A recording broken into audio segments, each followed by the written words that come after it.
যাদের পড়াশোনায় অলমোস্ট ধরেন 5 থেকে 6 বছরের স্টাডি গ্যাপ থাকে বা একাডেমিক রেজাল্টটা খারাপ, তাদের জন্য আপনার মতামত ইউকেতে যাওয়ার পর কি চ্যালেঞ্জ হতে পারে? Job availability, tuition fees, university, course, বা গার্জিয়ানদের এটা সম্পর্কে একটু অ্যাওয়্যার, লাইক তখন একটা স্টুডেন্ট আসলে ভেরি স্মুথলি ওর জার্নিটা শেষ করবে এবং অ্যাভয়েড করার মতো না। আমরা এই প্রবলেমটা ফেস করতেছি সিকিং অ্যাসাইলাম।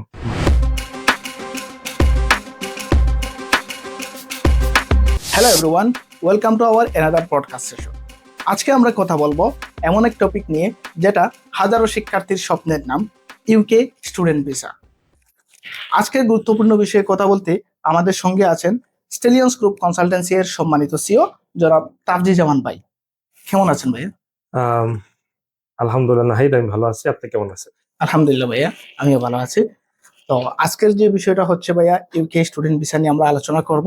তো শুরুতেই আমি জানতে চাচ্ছি ভাইয়া, অনেক দেশ হায়ার স্টাডির জন্য সুযোগ দিলেও ইউকে কে স্টুডেন্টরা কেন বেছে নিচ্ছে, সে বিষয়টা আপনার কাছ থেকে আমরা জানতে চাচ্ছি। ধন্যবাদ নাহিদ। প্রথমত আমি বলবো যে ইউনাইটেড কিংডম একটা হচ্ছে সবচেয়ে পপুলার ডেস্টিনেশন ফর হায়ার স্টাডির জন্য। হ্যাঁ, এখানে বেছে নেওয়ার অনেক কারণ আছে। মানে কারণ বলতে বলতে আসলে শেষ করা যাবে না। প্রথম যদি আমি বলি যে ইউকে তে হচ্ছে সবচেয়ে টপ এবং কোয়ালিফাইড এডুকেশন ইউকে সাধারণত ইউনিভার্সিটি গুলো প্রোভাইড করে থাকে এবং ইউনিভার্সিটির অ্যাভেইলেবিলিটি অনেক ভালো। একটা স্টুডেন্ট যদি ব্যাচেলর অথবা মাস্টার্স প্রোগ্রামে যাওয়ার জন্য প্রিপারেশন নেয়, ও ইউকের জন্য অনেকগুলা কারণে নিতে পারে। প্রথমত যদি দেখে যে বাংলাদেশের সাথে ইউকের একটা ভালো বন্ডিং আছে। এটাই এটা হচ্ছে নতুন না, এটা হচ্ছে বছর মানে বলতে গেলে 100 বছরের একটা পুরানো রিলেশন। আর এটাই আসলে একটা মানে ফ্রেমিং করে আমাদেরকে বা ইন্টারেস্ট জায়গায় আমাদের একটা স্ট্রং মানে কমিউনিটি আছে ইউকে। তারপর হচ্ছে দেখেন ইউকে ইউনিভার্সিটির র্যাঙ্কিং গুলা যদি ফলো আপ করেন, এই র্যাঙ্কিং গুলা হচ্ছে মানে অনেক হাই এবং টপ লেভেলের ইউনিভার্সিটি গুলো আছে। তারপরে হচ্ছে যদি দেখেন একটা স্টুডেন্ট যদি চায় মানে distance, for example compare to other country, ইউকেতে কিন্তু বাংলাদেশের সাথে ডাইরেক্ট ফ্লাইট আছে। ইভেন আপনি ঢাকায় পৌঁছার আগে কোনো কোনো ক্ষেত্রে একটা স্টুডেন্ট ইউকেতে পৌঁছে যায়। আর ফার্স্ট ওয়ার্ল্ডের একটা কান্ট্রি। এবং আমি কি বলবো যে ইউনিভার্সিটি যদি ডিগ্রি ওয়াইজ কথা বলি, তাহলে দেখেন অন্যান্য কান্ট্রিতে আপনার 4 বছর লাগে একটা ব্যাচেলর ডিগ্রি করতে, যেখানে ইউকেতে 3 বছর লাগে। 3 বছর। মাস্টার্সে কিন্তু 1 বছরে মাস্টার্স করতে পারছে। সো মানে অনেকগুলা, এখন আমি আসলে কোনটা থেকে কোনটা বলবো। এবং এন দ্য সেম টাইম হচ্ছে ওর ভিসার রেশিওটা, এখন স্টুডেন্ট ভিসার রেশিওটা অনেকটা কম্পারেটিভলি অনেক ভালো। মানে স্টুডেন্টরা পেরা খায় কম। টুবি অনেস্ট যদি বলি যে অন্যান্য কান্ট্রিতে ডকুমেন্টেশনের জন্য যে প্যারাটা দেয় একটা, এটা এই প্যারাটা ইউকে অনেক কম দেয়। হ্যাঁ, একটা ভালো স্টুডেন্ট যদি জেনুইন স্টুডেন্ট এর জন্য আসলে প্রবলেমটা কম হয়। এবং ওই যে কমিউনিটি ফ্রেন্ডলি, কস্ট ফ্রেন্ডলি, হ্যাঁ, এটাও একটা রিজন। থ্যাংক ইউ ভাইয়া। নেক্সট কোয়েশ্চন যেটা হচ্ছে, যাদের পড়াশোনায় অলমোস্ট ধরেন 5 থেকে 6 বছরের স্টাডি গ্যাপ থাকে বা একাডেমিক রেজাল্টটা খারাপ, তাদের জন্য আপনার মতামতটা কি? হ্যাঁ, এটা একটা কঠিন কোয়েশ্চেন। এখন এটা হচ্ছে যাদের বলতে হলে যে ডিপেন্ড করে দুই রকম। এটা হচ্ছে যে এখন আমি ব্যাচেলর করতে ইন্টারেস্টেড না মাস্টার্স করতে ইন্টারেস্টেড। এখন আমি যদি মানে হায়ার সেকেন্ডারি পড়ার পরে আমার 5-6 বছর আর আমি পড়াশোনাই করে নিই, তাহলে এটা আমার জন্য অনেকটা কষ্টকর যে আমি কিভাবে আমি আবার পড়ালেখায় রিজিউম করবো, তাহলে হায়ার স্টাডির জন্য, যেখানে আমি আমার দেশেই করতে পারি। But in terms of masters, আমার যদি এখন ব্যাচেলর করার পর আমার কাছে যদি এখন প্রপার এক্সপ্লেনেশন থাকে, মানে আমি কি করতেছি last 5 to 6 years or more than that, এটা আসলে খুব বেশি এফেক্ট করে না। এখন আমার কাছে যদি কোনো এক্সপ্লেনেশন থাকে না, আমি যদি কিছুই করি না, তাইলে তো একটা ইউনিভার্সিটি আমাকে নিতে সময় আসলে ওদের ওদের requirement Sure, fulfil sure, sure. করতে হবে। সো এটা হচ্ছে একটা ইম্পর্টেন্ট বিষয়। তো স্টুডেন্টদের উচিত আসলে এই জিনিসগুলো মানে ফলো আপ রাখা, যে আমি অনেকেই আছে এটা অনেক সময় হয়তো বিভিন্ন কারণে হয়তো ওদের গ্যাপ পড়ে যায়, কিন্তু বেটার হচ্ছে মানে কিভাবে ওই প্রবলেম তো লাইফে আসতে পারে। অবশ্যই। সো এখন এই প্রবলেম গুলাকে ওভারকাম করে নিজের ক্যারিয়ার কথা চিন্তা করে যাতে এই ধরনের গ্যাপের প্রবলেম না থাকে, তাইলে ওর জন্য এটা বেটার হয়। ইয়েস, ভেরি গুড আনসার ভাইয়া, এটা স্টুডেন্টের জন্য খুব এফেক্টিভ করবে। সো ভাইয়া, আরেকটা কোয়েশ্চন হচ্ছে, ইউকেতে যারা যাওয়ার প্ল্যান করতেছে, তো তাদের জন্য ইউকেতে যাওয়ার পর কি চ্যালেঞ্জ হতে পারে, এই বিষয়টা আপনার মতামত কি হতে পারে? Thank you, thank you Nahid. Look, ah, যখন একটা স্টুডেন্ট দেশের বাইরে যাওয়ার জন্য মানে পড়াশোনার জন্য প্রিপারেশন হয়, আসলে প্রথম থেকেই ওর চ্যালেঞ্জেসটা শুরু হয়। হ্যাঁ, সো চ্যালেঞ্জেস তো প্রথমে হচ্ছে ওর আহ, যাওয়ার আগে অনেকগুলা চ্যালেঞ্জেস আছে। Right, find out right person who can help him, ওর জার্নিতে ভালো হেল্প করতে পারবে। সেকেন্ডলি হচ্ছে ওর ভিসা একবার করার পরে এনরোলমেন্টের পর আসলে মানে বাস্তবতার সাথে যখন ও মানে যায়, তো এটা আসলে চ্যালেঞ্জ গুলা কি, যেমন ও যখন ইউকে তে মানে ভিসা একবার করলো, তারপরে তো ওকে একটা ওদের অ্যাকোমোডেশন, হ্যাঁ অ্যাকোমোডেশন কস্টিং একটা চ্যালেঞ্জ, ভালো একটা অ্যাকোমোডেশন। তারপরে হচ্ছে যাওয়ার পরে হচ্ছে ফিজের একটা প্যারা থাকে, অবশ্যই। জব পাওয়ার একটা মানে টেনশন থাকে। সো এই চ্যালেঞ্জেস গুলা এবং ওই কোর্সটা কমপ্লিট করে তারপর ভালো একটা জব ম্যানেজ করে নিজেকে সেটেল করা, মানে এর পুরো জার্নিটাই হচ্ছে একটা চ্যালেঞ্জ। এখন আমার করণীয় কি এক্ষেত্রে? করণীয় আসলে যখন আমি আমার জার্নিটা স্টার্ট করব ফ্রম দ্য বিগিনিং মানে বাংলাদেশ থেকে, তখন থেকে আসলে একটা স্টুডেন্টের ওইসব বিষয়ে location, job availability, tuition fees, university, course, ranking, এগুলা ও তখন থেকে জানতে হবে যে আমি কোথায় যাচ্ছি, আমি এই জায়গাটা যাওয়ার পর আসলে আমার কি হবে, এখানে ফিউচার এমিনিটিস গুলো কি আছে, আমার গোলটা কি। যখন ও এগুলা এখান থেকে জানবে, তো এক্ষেত্রে হলো আমাদের হয় কি যে most of the student actually agency dependent হয়। তো আপনি যখন একটা ভালো কনসালটেন্সি ফার্মের কাছে যাবেন, শুধু একটাতে কেন যাবেন, আপনি কম্পেয়ার করবেন কাপল অফ, দুই তিন চারটাতে যাবেন, এখান থেকে দেখবেন যে সবচেয়ে অথেন্টিক ইনফরমেশন গুলা কে দিচ্ছে, অ্যাকর্ডিংলি আপনি সিলেক্ট করবেন। এখন আপনি একজনের কাছে গেলেন, এখানে মানে ডিপেন্ডেন্ট, আবার ও যেটা বলতেছে আপনি ওইটা মতো কাজ করতেছেন, পরে একটু প্রবলেম হলে আবার ওকে দুষতেছেন। জি জি। এটা করা উচিত না। আমার সাজেশন হচ্ছে যে এখন তো ওপেন বুক, সবকিছুই আছে, সো উচিত হচ্ছে ও নিজে থেকে যখন রিসার্চ করবে এই চ্যালেঞ্জেস গুলো তখন ওভারকাম করতে পারবে। Yes, yes. আচ্ছা ভাইয়া, আরেকটা কোয়েশন আমরা সচরাচর ফেস করি, যেটা হচ্ছে স্টুডেন্টরা আমাদেরকে প্রশ্ন করে যে আমি ইউকে তে যাওয়ার পর আমি আমার কাজ করে বা জব করে আমি কি টিউশন ফিটা নিজে থেকে পেমেন্ট করতে পারবো কি না, এই বিষয়ে কি আপনার মতামত? হ্যাঁ, এটা হচ্ছে খুবই খুবই গুরুত্বপূর্ণ আসলে একটা ব্যাপার। এটা হচ্ছে মানে নট অনলি যে একটা স্টুডেন্ট, সবার সাধারণত একটা স্টুডেন্ট সবার কোশ্চেন। এখন 20 আওয়ার্স ওয়ার্ক রাইট থাকে প্রথম, যেটা Yes. হচ্ছে যে আমার যাওয়ার পরে আমার 20 আওয়ার্স ওয়ার্ক রাইট Yes. আছে। 20 আওয়ার্স ওয়ার্ক রাইটটা আসলে কতটুকু এফেক্টিভ করতে। এফেক্টিভ, হ্যাঁ। 20 আওয়ার্স কাজ করলে আমি আসলে কতটুকু এফেক্টিভলি মানে এটা করতে পারি। তো এক্ষেত্রে আসলে আমাদের করণীয় কি? এক্ষেত্রে হচ্ছে যে যখন একটা স্টুডেন্ট ভিসাটা অ্যাকুয়ার করলো, রাইট? তো ও যখন 20 আওয়ার্স জবে, তো কিন্তু এখন 11 to 13 পাউন্ড অ্যারাউন্ড Yes. এরকম একটা মানে ওয়েজেস সে পাবে। কিন্তু ভ্যাকেশনে কিন্তু ফুল টাইম অনেক সময় কাজ করতে পারে। করতে পারবে। হ্যাঁ? তো ওইটা মিলাইয়া ওর মানে একটু টাফ টাইম যাবে।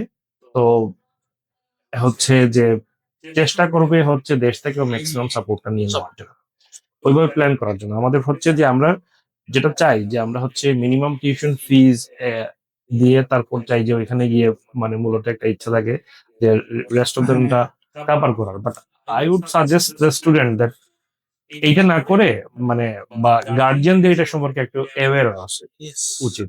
যেমন আসলে আমার যে সন্তান যে যাচ্ছে, হ্যাঁ, পরে আসলে ফাইন্যান্সিয়ালি একটু সাপোর্ট করা সাপোর্ট দিতে উচিত হবে ফ্রম দ্য বিগিনিং। ওইটা করলে সাধারণত ওই প্রেশারটা থেকে রিলিজ করা যায়। ও যদি এখন দেখা যায় যে ফুল টিউশন ফিজের একটা প্রেশার নিয়ে গিয়ে যে পড়াশোনা স্টার্ট করে, ওইটা ওর জন্য অনেকটা সাধারণত মানে একটা চ্যালেঞ্জের মুখোমুখি হয়। পারে না যে এরকম না, যার ইচ্ছা থাকে ও সাধারণত কোনো না কোনো ভাবে অনেক কষ্ট করে কাভার করে। কিন্তু মোস্ট অফ দ্য কেস হচ্ছে আমার সাজেশন হচ্ছে তুমি যদি অ্যাটলিস্ট 70, 60, 70% টিউশন ফিসটা তুমি যদি তোমার দেশ থেকে কাভার করো, যে রেস্ট অফ যে ফিসটা থাকবে ওইটা তুমি আসলে অনেক হেল্প পাবা, বা ওইটা অনেকভাবেই আসলে কভার করা সম্ভব এই 20 আওয়ার্স ওয়ার্ক রাইট বা প্লাস এডিশনাল কাজ Yes, করে। yes. এইটা সাধারণত কাজ করা সম্ভব। তো এটার ক্ষেত্রে আসলে গার্জেনদের উচিত আসলে ওই ক্ষেত্রে আমাদের স্টুডেন্টদেরকে একটু মানে হেল্প করা। Yes, very interesting answer ভাইয়া। আরেকটা কোয়েশন হচ্ছে ইউকে তে ব্যাচেলর, মাস্টার্স বা রিসার্চ প্রোগ্রামে যাওয়ার জন্য প্রায় কত টাকা বাজেট একজন স্টুডেন্টের রাখা উচিত? টু স্পেসিফিক বলতে গেলে এটা আসলে টাফ টাফ কল, কারণ প্রোফাইল ওয়াইজ, স্টুডেন্ট ওয়াইজ এটা ভেরি করে। Yes. কারোর ক্ষেত্রে হচ্ছে এটা আম, 20 লাখেও হবে, কারোটা যে অ্যারাউন্ড 30 লাখ লাগে। Yes. হ্যাঁ, সো এটা আসলে এখন স্ট্রেট ফরওয়ার্ড অ্যান্সারটা নাই, কারণ আনটিল এন্ড আনলেস যখন একটা স্টুডেন্ট আমাদের কাছে না আসতেছে, ওর প্রোফাইলটা আমরা অ্যাসেসমেন্ট করতেছি না, তখন কিন্তু আসলে আমরা বলতে পারি। For example Yes. ব্যাচেলর ক্ষেত্রে তখন আমি একটা, কেউ আছে 4 বছরের ফাউন্ডেশন সহ ব্যাচেলর, কেউ আছে 3 ইয়ার্স এর ব্যাচেলর, কেউ আছে 2 ইয়ার্স এর মাস্টার্স, কেউ আছে 1 বছরের মাস্টার্স। Yes, yes, yes. তো এটা আসলে ওর ব্যাকগ্রাউন্ড Profile-wise প্রোফাইল ওয়াইজ আমরা সাধারণত গাইড করতে পারি। Yes. আবার ওই যে ওর ব্যাংকে কত টাকা দেখানো লাগবে, এটাও তো কিন্তু ওই লোকেশন ওয়াইজ Yes, yes, কোন yes. লোকেশনে যাচ্ছে, মানে case to case very Very to specifically আসলে এটা কত টাকা লাগবে এটা বলা কিছুটা টাফ। গ্রেট ভাইয়া। আরেকটা জিনিস আমি জানতে চাচ্ছি, বিদেশে পড়াশোনা শুরু করার আগে সাধারণত কত সময় আগে থেকে প্রসেসিং বা প্রস্তুতি একজন স্টুডেন্টকে নেওয়া উচিত? Very nice question. এটা হচ্ছে অনেকটা ভেরি ইম্পর্টেন্ট। যখন একটা স্টুডেন্ট, ফর এক্সাম্পল আমরা তো আজকে ইউকে স্টাডি নিয়ে কথা বলছি। এখন একটা স্টুডেন্ট যখন ও ডিসাইড করে যে আমি ইউকে তে পড়াশোনার জন্য যাবো, রাইট, তখন আসলে ওর অনেকগুলা জিনিস প্ল্যানিং এ নিয়ে আসতে হবে। আমাদের আমাদের সবচেয়ে মানে স্ট্রাগলটা আমরা ফেস করি, most of the student, not all. আমরা অনেক স্টুডেন্ট পাই যারা হচ্ছে lastminute.com, রাইট। সো এখন আমি মানে আহ, এইটাই হচ্ছে সবচেয়ে বড় চ্যালেঞ্জ। ওরা প্রথমে হচ্ছে মানে আমার ডিসিশন নিতে যদি দেরি হয়, তখন আমি জাস্ট 2-3 মাস আগে আমি আসলে চেষ্টা করতেছি, মানে এখন আমি সাফার করে। সাফার করা শুরু করি। তো এখন ও কখন স্টার্ট করবে এক্স্যাক্টলি, ওখন যত আগে সম্ভব। ফর এক্সাম্পল ও সেপ্টেম্বর ইনটেকে যাবে, I will suggest him start from জানুয়ারি।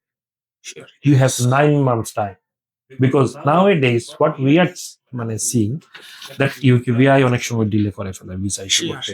হ্যাঁ, যে এটা অনেক সময় একটু টাইম লেন্থি হয়ে যায় যখন অ্যাপ্লিকেশনের প্রেশার বেশি থাকে। অনেক সময় হচ্ছে ইউনিভার্সিটি তোমাকে রেসপন্স করতে ডিলে করতে পারে because of high volume of application.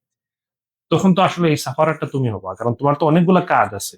Not only application, তোমার ফান্ড ম্যানেজমেন্ট, তোমার ব্যাংক স্টেটমেন্ট রেডি করা, ইন্টারভিউ পাস আউট করা, ইউকেবিএতে ভিসা অনেক অ্যাপ্লাই লং করা। প্রসেসিং। আমার কথা হচ্ছে তুমি অ্যাম্পল অ্যামাউন্ট অফ টাইম নিয়ে কাজ শুরু করো। তুমি লাস্ট মিনিটে কাজ শুরু করার কোনো প্রয়োজন নাই। হ্যাঁ, যখন তুমি প্রথম থেকে যখন কাজ শুরু করো, ভিসাটা পাইতে অনেক ইজি হয়। ইউকেবিআই কিন্তু ফার্স্ট আওয়ারে রেসপন্স করে ভালো, কিন্তু যখন কিউ লেগে যায় তখন কিন্তু আসলে এটা টাফ, কারণ আমার হাতে যখন কাজ বেশি আমার তো রেসপন্সটা স্লো হবে। অবশ্যই।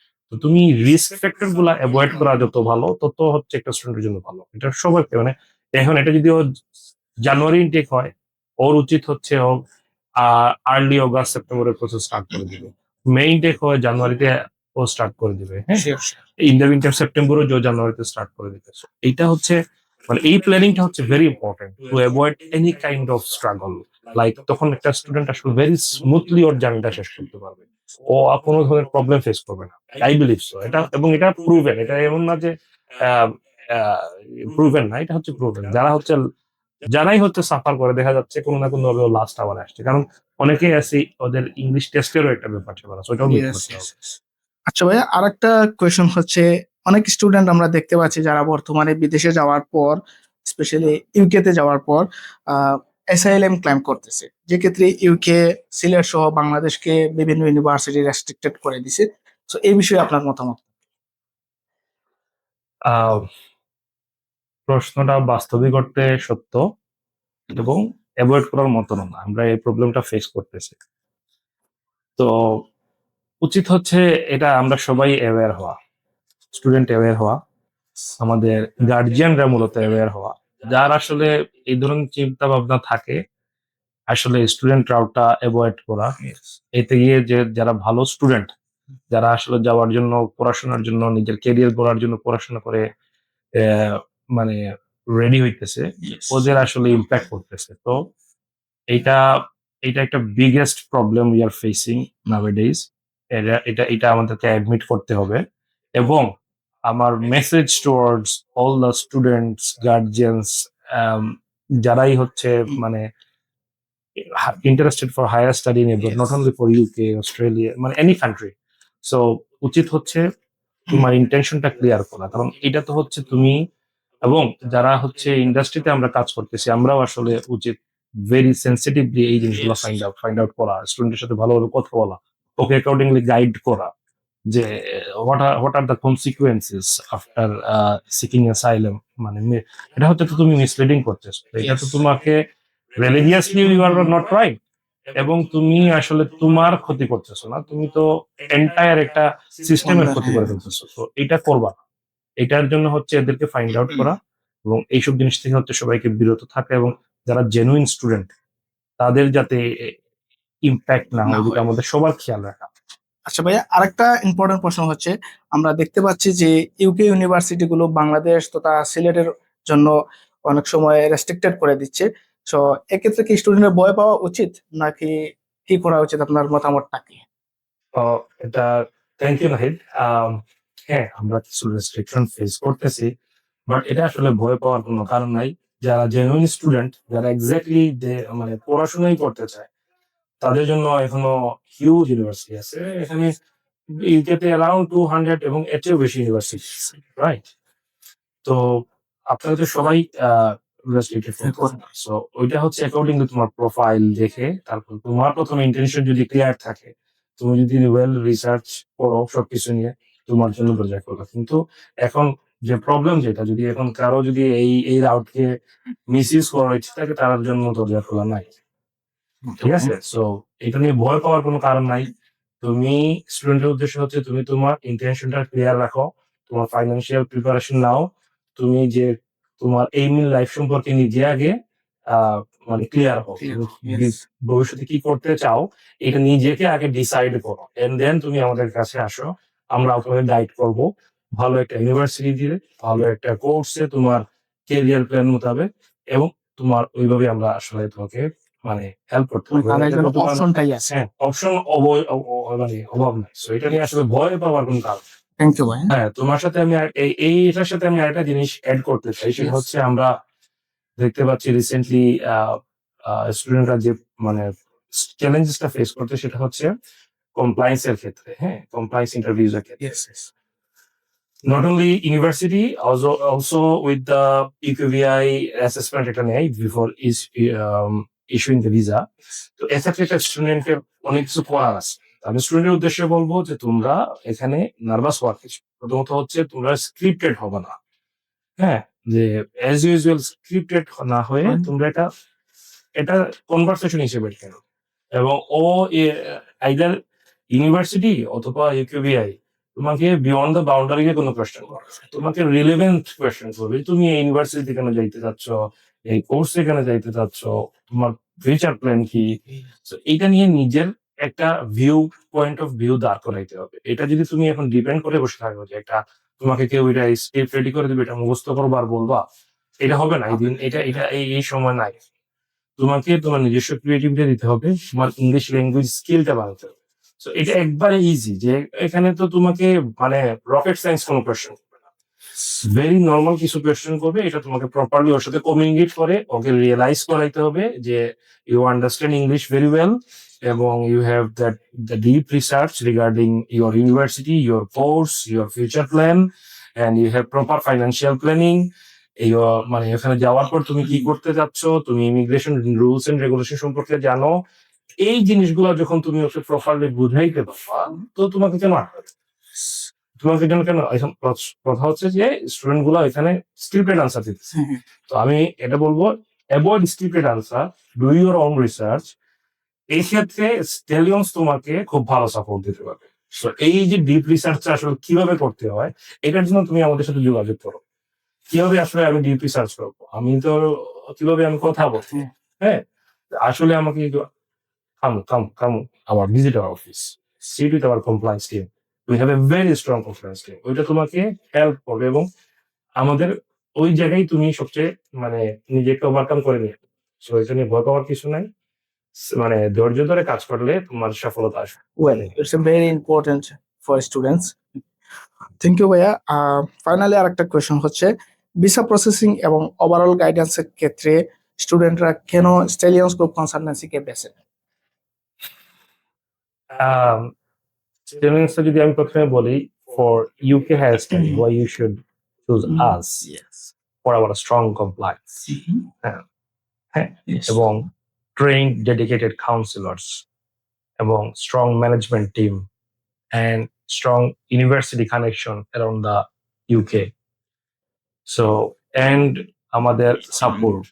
We have a large experience, over 8+ years of experience in this industry. আমাদের অনেক স্টুডেন্ট অলরেডি সাকসেসফুলি ইউকে তে আমরা প্লেস করছি, আমাদের সাকসেস রেশিও Yes, কিন্তু yes, অলমোস্ট 98%। সো আমাদের স্টুডেন্ট স্যাটিসফ্যাকশন রেশিও আপনারা যদি চেক করেন অলমোস্ট 100%। সো আমরা সাধারণত একটা স্টুডেন্টকে নিজের ফ্যামিলির মতো guideline. গাইড দিতে চাই। আমরা এখানে all are welcome, we are not like that we are doing business. আমরা লাইক যে আমরা একটা স্টুডেন্টের জীবন যে বদলে যেতে চায় ওইটার পার্ট হতে চাই, আমরা প্রপার গাইডলাইন দিতে চাই। হ্যাঁ, ওর জীবনের ডেভেলপমেন্ট একটা অংশ হতে চাই, এটাই হচ্ছে আমাদের অ্যাচিভমেন্ট, আমরা ওইটাতেই মানে স্যাটিসফ্যাকশন পাই। হ্যাঁ, so I would highly recommend all the students entire Sylhet and Bangladesh to choose Stallion Group Consultancy for your higher study abroad, and inshallah you will not uh, মানে disappoint from us. Yes. Thank you so much ভাইয়া, আপনার গুরুত্বপূর্ণ সময় দিয়ে আমাদেরকে important বিষয়গুলো share করেছেন। আহ, প্রিয় শিক্ষার্থীরা, আজকের পডকাস্ট থেকে তোমরা অনেক ইম্পর্টেন্ট বিষয়গুলো জানতে পেরেছো। নিশ্চয়ই এখন তোমাদের মনে অনেক প্রশ্ন জাগতে পারে। তোমরা চিন্তা করো না, তোমাদের সকল প্রশ্নের উত্তর জানতে এবং তোমাদের স্বপ্নকে বাস্তবায়নের সঠিক গাইডলাইন পেতে তোমরা এখনই চলে আসো আমাদের স্টেলিয়ন্স গ্রুপ কনসালটেন্সির অফিসে। ভালো থাকো, দেখা হবে নেক্সট কোনো পডকাস্ট।